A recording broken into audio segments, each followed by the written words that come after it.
right, let's see. Let's see if I got everything set up properly. I can hear you, Ryan. The audience does appear to hear me. Why am I not hearing myself? That is the good question. What have I changed? Did some new setups yesterday, some little changes here, and as always, it worked perfectly fine yesterday, but not now. Oh, there we go. That's why I'm not. Why is my volume? Wait. Am I hearing? No, I'm still not hearing me. Oh, what did I break? I broke something. No, okay, now I hear me. There we go. Yeah. Okay, I know what I broke. I fixed it. Hello, everybody. Everybody else does hear me. That's a good thing. Excellent. Construction podcast. I'm glad you enjoyed the music and the thumbnail. Let's see here. Did I get this part set up right? Let me see here. Right, my comments splitting up. That is off center.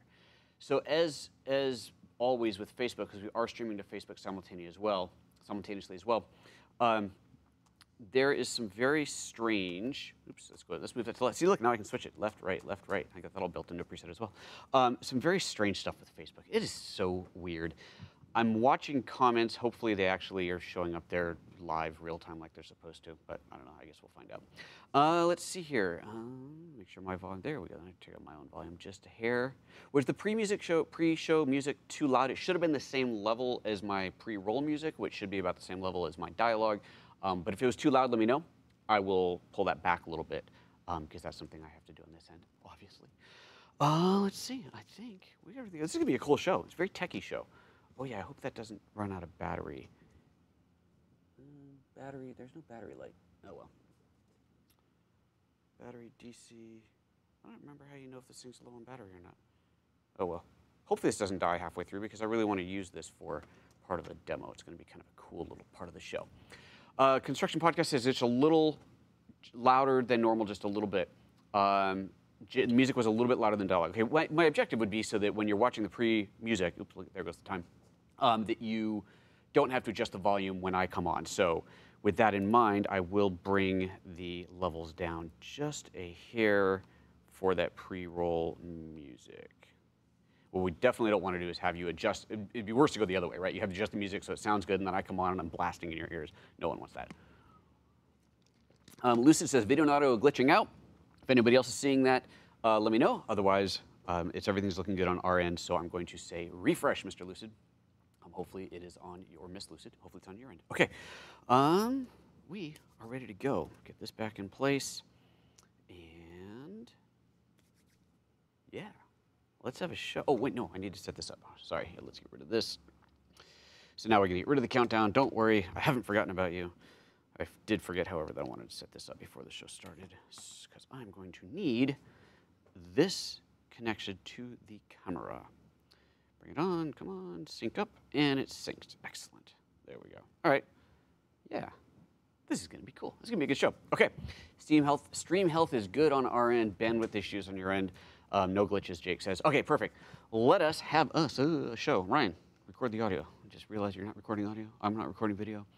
Somebody should probably record this show. There we go. Now we're recording. A little light comes on. It's like, bing. We need to set up an on-the-air light outside just because it'd be fun and cool. I don't know. I think we should do it. Let's have a show.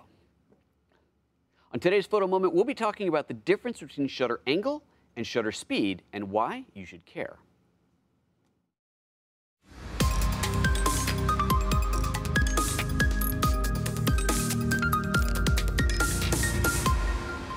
Good morning and welcome to PhotoJoseph's Photo Moment, the first live 3 times a week show here at youtube.com/PhotoJoseph every Monday, Wednesday, Friday, 9:30 a.m. Pacific, talking about all kinds of fun things, photo and video related, streaming live to YouTube, and today streaming live simultaneously to Facebook as well. We're going to get Twitch in there too. We're going to do all 3 at once until the internet blows up. So that's at least my plan. I am watching comments on both sides. I won't be able to bring up the Facebook comments on screen here. I really need to figure out a better way to do Facebook comments, but we can bring up, as always, the YouTube comments nice and easily there so you can see what you guys are talking about here. We're going to do a Q&A at the end of the show as we always do, as we usually do. So if you have any questions, get them on screen. We will address them afterwards. Make sure you put PhotoJoseph in front of it so I see it on screen and I know that that is a question for me. And with that, let's just get into this thing. So we're talking about shutter speed versus shutter angle. Shutter speed and shutter angle are 2 different ways of talking about the same thing. It's how long your film, your sensor, film, I should put air quotes around film, not sensor, are being exposed for. So before we can talk about shutter angle, let's talk about shutter speed, and let's make sure that we totally understand what's happening here. So at the most basic, shutter speed is essentially the duration of which the shutter is open and exposing the film or sensor or whatever is behind the shutter. So light's coming in through the lens, light is focused onto the film plane where the sensor or film lives. A shutter opens to expose the film for a set amount of time and then closes again. That duration that it's open can be anything, could be minutes, could be hours, usually measured in fractions of a second though, of course, a 30th of a second, a 60th of a second, a 100th or a thousandth or a 2,000th of a second, whatever it might be. That shutter opens and closes very, very quickly. The longer it's open, the more light comes in, the more light is exposing the sensor. So in lower light situations, you have a longer shutter speed in general, so you get more light coming in to expose it. Great, this is stuff we all know. The way a shutter actually works is on a mirrored camera, you have a mirror that's in front of the shutter and the film plane that has to flip up. So now we're looking at it from the side. The mirror flips up out of the way, the shutter opens, the sensor is exposed, the shutter closes, and the mirror flaps back down. On a mirrorless camera, there's no mirror in there, so you take that part out of the equation. The shutter opens and closes, but actually in mirrorless, it's a little bit more complicated because the shutter is always open so that you can see what the sensor sees. So the shutter closes, the sensor essentially starts recording, the shutter opens, closes, and it stops recording. That's basically how it works. So that duration is measured in time, a fraction of a second. Again, 60th, 100th, 125th of a second, whatever it might be. If you have a really, really fast shutter speed, instead of it opening completely and closing, and actually when I'm kind of doing this, but more accurately would be to say, if this is the window, the shutter drops down to open, and then another one drops down in front of it to close. That's a bit more accurate of how it actually happens. In the case of a really, really, really high shutter speed, on most cameras, that would be 2,000ths of a second or above, you get into a shutter that doesn't open, let's see, let's do this right, doesn't open and then close like this. It actually opens, and while it's opening, it starts to close, and you end up with a slit of light coming through, exposing the film or sensor. We did a whole video on this a while ago on high-speed shutter, especially related to flash sync. We'll link to that up here. It's actually a two-part video, so we'll link to the first one up here. You can watch the first one and the second one and understand how all that works. Okay, so that's basic shutter stuff. That's mechanical shutter. When you're shooting video, you're not doing mechanical shutter. You're doing an electronic shutter. Mechanical shutter in video would require that shutter to open and close 24 or 30 or 60 times per second, which could get a little rough. So instead, it does it digitally. So that means the shutter is open the entire time, and the sensor is simply recording on or off, recording or not recording for the duration that you've set. And if you're shooting stills, forget about video for a second. If you're shooting stills in electronic shutter mode, same thing. The shutter is just completely forgotten about, and the sensor is exposed for whatever that short duration of time is. If you get into really high motion, you can get weird movements actually in your exposure. And in electronic shutter mode, when you're in a really high shutter speed, up to like 16,000ths of a second, whatever some of these crazy cameras do, and you have a lot of motion, you'll see some really crazy weird artifacting. We did a whole video on that. That was a really long time ago, but we'll link to that up here as well. It's a really interesting explanation of electronic shutter versus mechanical shutter and how the scan line works and everything else. We're getting down a rabbit hole here, but it's interesting to understand all of that. So you've got your sensor that is exposed. The shutter either opens and closes to expose it, or the shutter turns on and off to expose it. Either way, same end result. We have an exposed film plane or sensor. Okay, so that's shutter speed, and that is how it effectively works in the world of still photography and movie. Again, in movie mode, we don't have the shutter going up and down. We have electronic shutter. So now, what is shutter angle, and how does that relate to it? Well, before we can really understand shutter angle and why it exists, we need to understand what optimal shutter speeds are for shooting video. So now we're talking video mode here. When you're shooting video, you're shooting traditionally either 24 frames per second, 30 frames per second, 60 frames per second, 25 if you're PAL. It's one of these pretty fixed frame rates that we shoot at. So if you think, let's just do 30. We'll standardize off of 30 here for this. If you're shooting 30 frames per second, the longest exposure that you can possibly have per frame is a 30th of a second, right? So if you've got 1 second of time divided into 30 slices for 30 frames of video, the shutter can't be open any longer than the maximum duration of that frame, right? So 30th of a second, that's the most it could possibly be. And if you are shooting 30 frame per second video at a 30th of a second, then you are essentially constantly exposing. You're always exposing. One frame after another, the camera is always recording video. If you shoot it, let's say, at a 60th of a second, so half of that duration, then you are exposing the sensor for half the duration of the frame, half of the time of the frame, and then you're not recording for half of the time, and then you're recording for half the time, not recording for half the time, and so on and so on. And so you end up with 30 frames, each one of which was recorded at half of its duration. If it was a 30 frame per second video, then you're recording each one at the 60th of a second.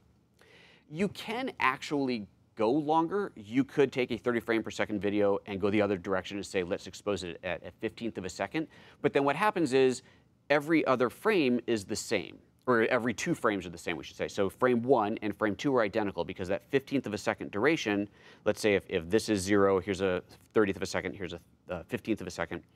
That's one frame, that's another frame. These 2 frames are identical. So what you end up with is video that looks like it was shot at 15 frames per second instead of 30 frames per second. It's going to be more stuttery. And of course, it's going to be very smeary because you're going to have a lot of motion happening in that 15th of a second. So in general, we don't do that. We don't go longer than that maximum duration. So this is an important thing to keep in mind, right? If you're shooting 60 frame per second video, 60p video, the longest shutter speed you can have is a 60th of a second. If you're shooting 30p, the longest you can have is a 30th of a second. If you're shooting 24, the longest you can have is a 24th of a second. Makes sense. But that is not ideal. Ideal is half of the duration. I mentioned half when we were at 30th, going to a 30 frame per second, go to a 60th of a second. Ideal has been defined as half of that duration. And you might think, okay, well, who defined that? It's a visual thing.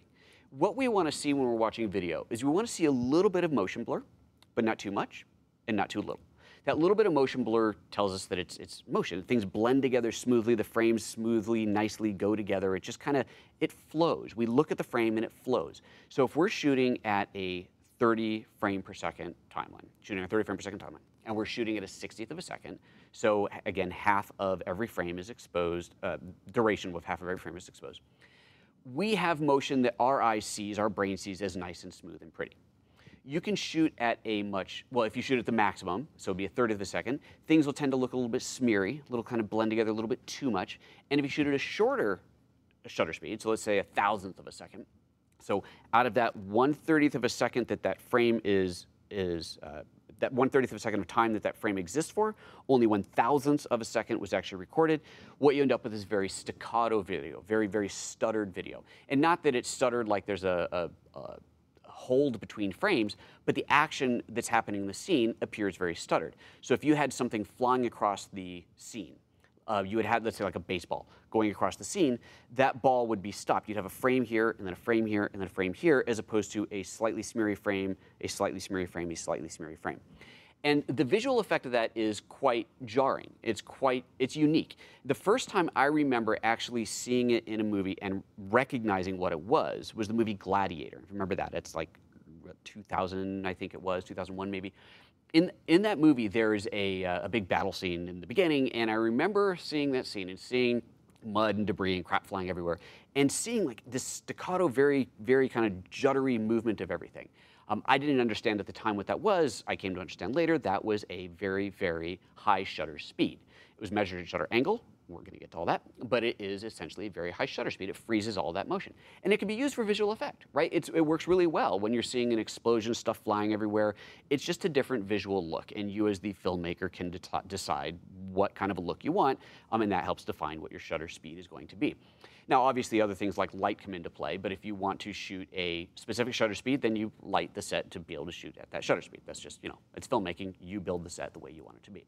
Okay, so now we've got shutter speed in the world of filmmaking. We know that ideal shutter speed is half the duration of the frame, the half the duration that the frame is in existence for, if you will. If you go higher, you get that staccato motion. If you go slower, you get smearing. And if you go too slow, then you end up blending frames together, which is generally not considered a good thing. Okay, so that is shutter speed. Shutter angle, now how does that play into this? Well, it's actually exactly the same thing. It's just measured in a different way. So let's talk about that. Before we do that, I want to throw up a couple of things. Real quick, I am doing a workshop in India coming up early next year, January 30th to February 9th of 2019. You can learn all about it at photojoseph.com/India. Tickets for this go on sale tomorrow. That is Saturday, March 26th. That is when those go on sale, and you can finally put your deposit down and hold a seat. We are a minimum of 4 seats to make the trip a go, maximum of of 8 seats to make the trip a go. Hopefully, some of you out there watching live will be able to join me, so head over to PhotoJoseph.com/India to check that out. Much sooner than that and much closer to home, at least for those of us in North America, is the Out of Chicago Summer Conference coming up in June. That's just a few weeks away. If you want to learn about that, click the link on your screen or go to outofchicago.com/summer. And to register for that, if you use the code PhotoJoseph, you'll get $50 off registration. That is going to be an awesome conference, a lot of fun. We're going to have, there's a bunch of really, really awesome photographers doing teaching, and then me. And we're all going to be doing all kinds of fun, lots of street photography, education, architecture. It's all photo and video related. It's going to be cool. So check that thing out. And lastly, if you feel like you've learned something today, I just want to remind you of our value for value model we have on this show. If you feel like you learned something, you feel like you gained value, please consider giving value back. Just go to photojoseph.com/support to learn how to do that. There's Patreon, there's PayPal, there's shopping at the affiliate store, there's lynda.com learning, of which I am an educator on, lots of classes on there, and you can even hire me directly if you want to have a consulting session. Okay, so that is all of that. Now let's get into shutter angle. Okay, so what is shutter angle? Well, shutter angle is a whole different way of measuring it that doesn't actually exist today. In a digital camera, shutter angle is totally irrelevant. It's just a number. The shutter angle thing doesn't exist anymore. This is a thing that harkens back to the days of film when we were actually shooting film cameras, but it's something that cinematographers got used to. It's a logical way of thinking, and it makes sense to put that into the digital realm. And we'll explain how to set that up in your camera as well as part of this. But what actually is it? Well, let's go back to talking about the physical structure of the camera. Again, you've got your light coming through the lens. It is going through a little window and hitting your film plane, hitting the film. So we're talking film now, forget digital. Film is on a reel, right? You've got a big spool of film all wound up. And that reel is, and we're talking movie film here, not 35mm still film. That film has to be moved, physically moved, in front of that window, right? If this is the window, lens, light's coming through here, there's the window. The film has to be moved in front of that so it can be exposed, and then it's moved out, another one's moved into place, and so on. It's just like actually on an old DSLR camera where you had to wind the frame, wind the film. You did this, and a series of sprockets moved that film forward one frame to the next frame so it was ready to go. It's the exact same thing in cinema cameras. It's just that it's happening at 24 frames per second, 24 times per second. This little arm is pulling that film down into place. Okay, so you've got the lens, the light coming through the lens, going through a window, exposing the film.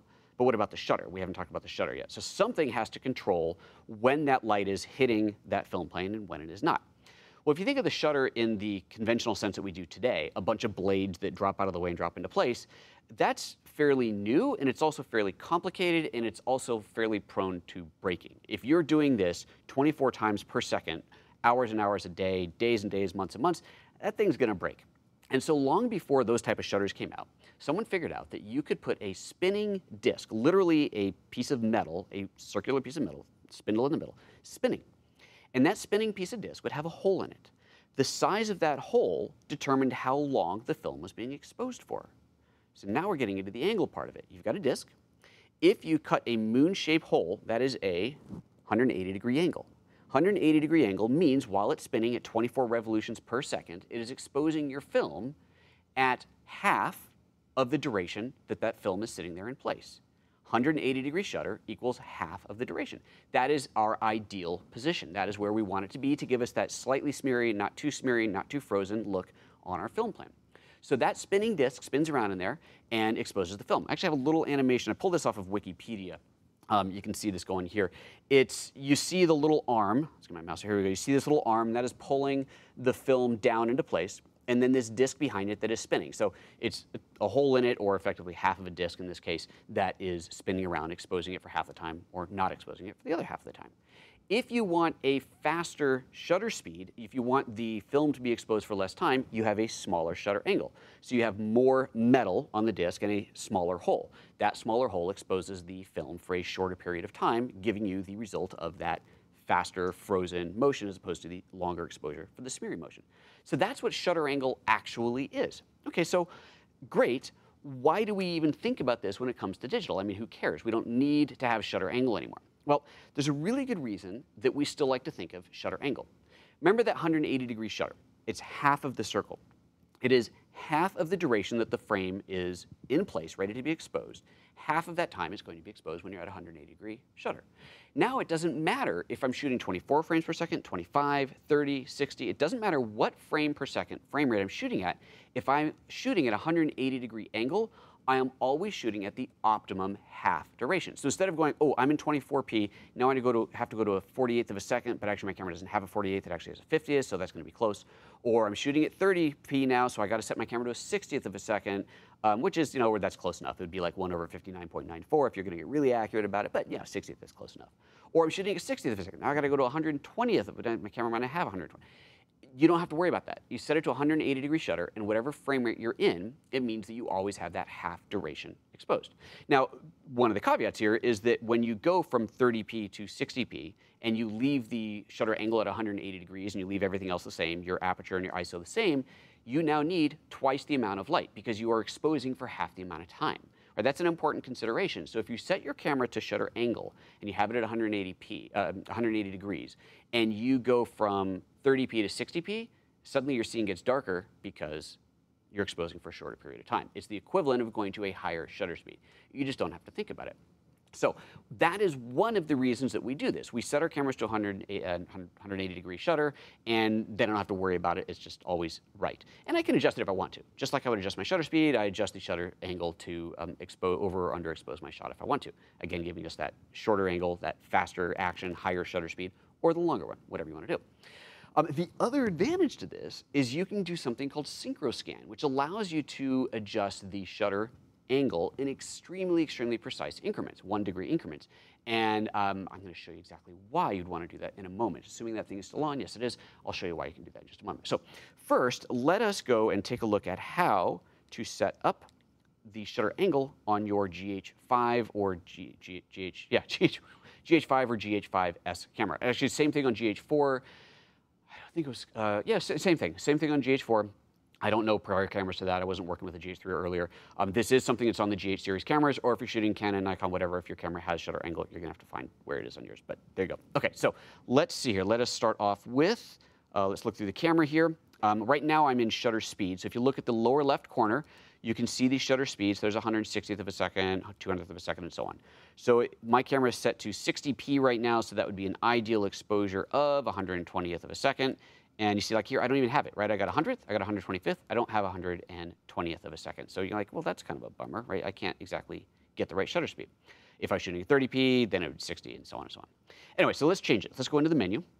And we're going to go to the, you have to be in cinema movie mode, by the way, the creative movie mode. That's the M with the little movie icon next to it. You can't set this in the standard shooting mode, which incidentally means if you set your camera to shutter angle and you're in the regular still shooting mode and you push the red record button on the camera, it is going to be recording in shutter speed, the same shutter speed that you had your camera currently set to. So this is specifically about the creative movie mode. Okay, so when you're in creative movie mode, you get this menu here. There we go. Look, I can almost point to that. That's the M with the camera next to it. And on, this is the GH5S. It's going to be the same place on the GH5. You'll see on page 1 of 2, there's only a couple page 1 of 2. We're looking for this one that says SS/gain operation. That's shutter speed/gain. If I click on that, the first option is the default option. It's seconds and ISO. That's what that means, seconds and ISO. So seconds, fractions of a second, 30th, 60th, 120th of a second, and ISO. That is our way of measuring our sensitivity, ISO.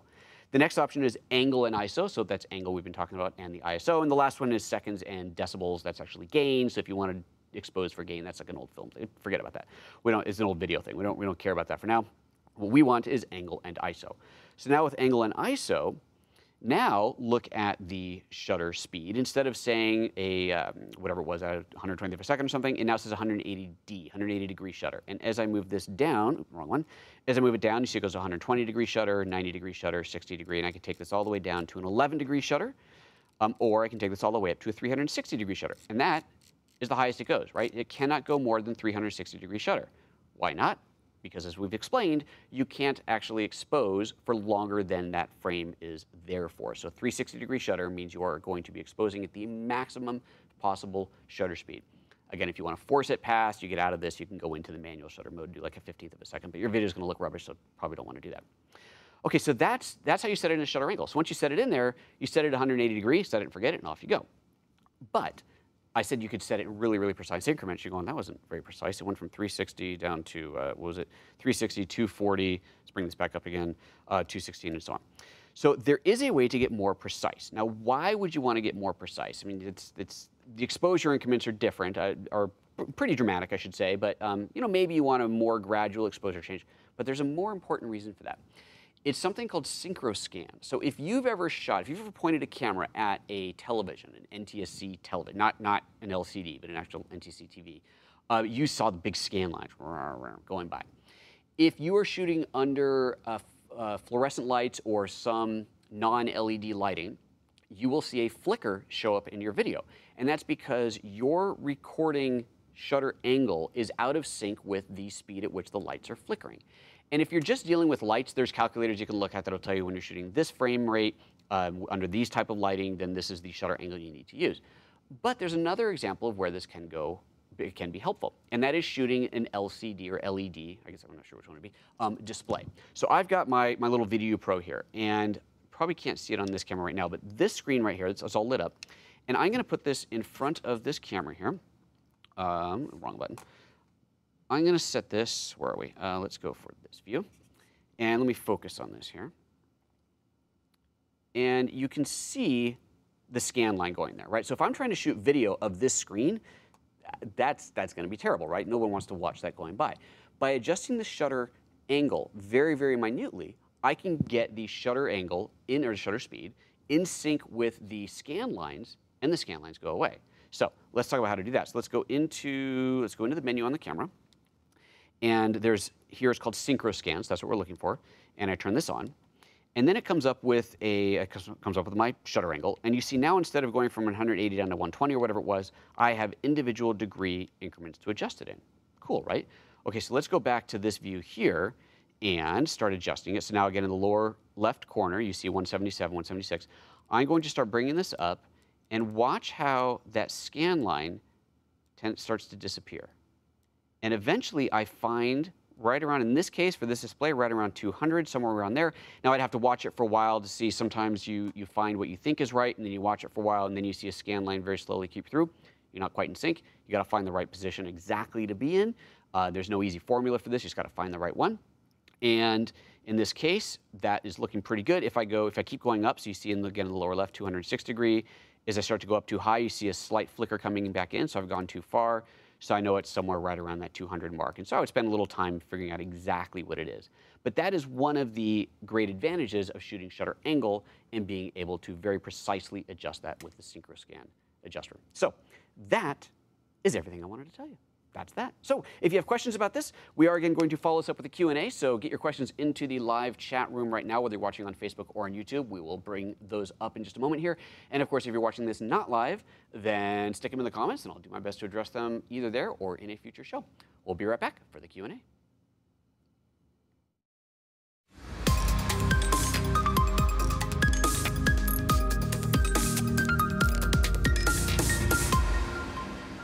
Good morning and welcome back to PhotoJoseph's Photo Moment, the Q&A portion of the show. We are, of course, talking about shutter speed versus shutter angle. We just did a nice long show explaining it, showing not just the differences, but also the advantages of shutter angle, especially when you're shooting something like a little LCD screen as one of the many, many reasons you want to shoot shutter angle and get into something called synchro scan. If you have no idea what I'm talking about, then you need to watch the show that just happened. So, comments, questions, what's going on over here in the chat room? Let's pull this up and see what is going on. So we were streaming today for the first time in a long time to both Facebook and YouTube. So for those of you who are still watching live, you can post comments and questions on either one. Jake over here is on the YouTube side is saying, you know, Facebook has better engagement, bigger platform where people much prefer the YouTubes for watching the show. Twitch, no thanks. Yeah, we are going to go to Twitch as well. Just again, it's all about trying to get more exposure, get more people to see the show. You'll be able to watch it wherever you like. And we haven't done Facebook in a long time. I can't bring up the Facebook feed on screen here easily, but I can see the comments.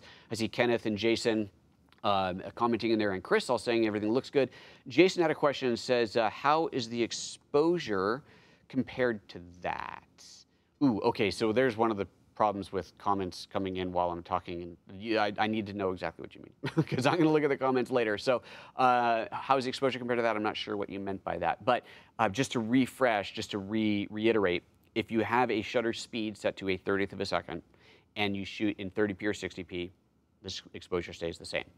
If you have what's hitting the sensor where you're recording stays the same. If you are shooting in shutter angle and you go from 30p to 60p, then what is actually hitting the sensor, the exposure on the sensor does change. So an important differentiation.